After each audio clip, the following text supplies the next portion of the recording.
Selamat pagi saudara-saudari yang dikasihi Kristus. Mari kita mengawali hari baru dengan mendengarkan firman Tuhan yang diambil dari Injil Lukas pasal 11 37 sampai 41. Tuhan bersamamu. Inilah Injil suci menurut Santo Lukas.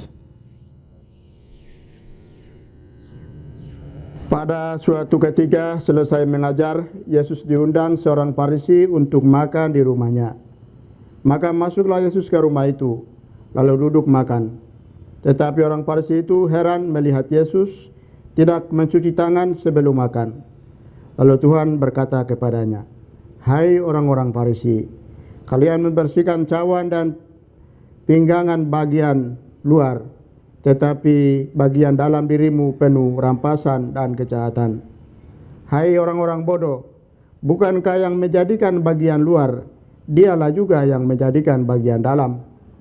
Maka bersihkanlah isinya sebagai sedekah, dan semuanya akan menjadi bersih bagimu." Demikianlah sabda Tuhan. Saudara-saudari yang dikasihi Kristus, tema yang akan kita renungkan pada pagi hari ini adalah percikan hati. Hari ini gereja memperingati Santo Ignatius dari Antioquia, seorang uskup dan martir. Ignatius salah satu bapak apostolis atau kelompok otoritatif terawal dari para bapak gereja. Pada masa penganiayaan dia ditangkap dan dijatuhi hukuman mati.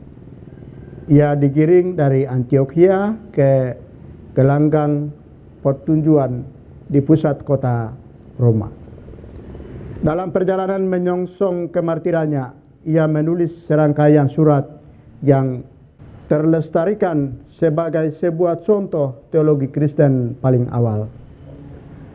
Topik-topik penting dalam surat itu antara lain eklesiologi, sakramen-sakramen, dan peranan para uskup. Ketika tiba di Roma, ia dijebloskan ke dalam penjara sebelum akhirnya 2 ekor singa menerkamnya. Ia wafat sekitar tahun 107 dan mewariskan kepada kita kesaksian hidup Kristiani serta surat-suratnya yang indah. Yesus mengkritik orang-orang Farisi dan ahli-ahli Taurat karena mereka hanya sibuk memoles tampilan luar hidup keagamaan mereka. Mereka begitu sibuk dengan praktek mencuci tangan dan benda-benda yang mereka gunakan dalam upacara keagamaan, dan pada saat yang sama mereka lupa membasuh hati mereka yang kotor. Yesus justru menghendaki yang sebaliknya, yakni mereka harus membersihkan hati. Mengapa hati yang harus pertama-tama dibasuh? Karena hati adalah pusat dan sumber yang menggerakkan perbuatan manusia.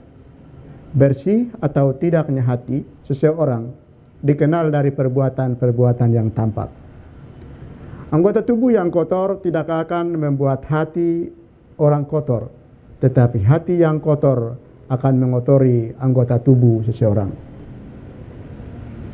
Orang yang hatinya bersih terlihat dari ucapan bibirnya yang baik dan benar, pikirannya yang jernih dan suci, telinganya yang suka mendengar kisah hidup yang menggembirakan, matanya yang gemar melihat hal yang suci dan baik.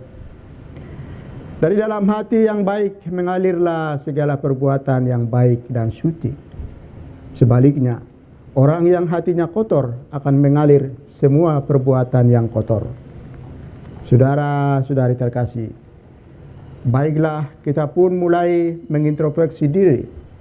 Mungkin selama ini kita menyembunyikan keburukan kita di balik topeng kemunafikan. Maka kita perlu bertobat, dan Santo Ignatius dari Antioquia dapat dijadikan teladan. Ia menjadi martir karena kesetiaannya mengikuti Kristus dalam kata dan tindakan. Amin. Marilah kita berdoa.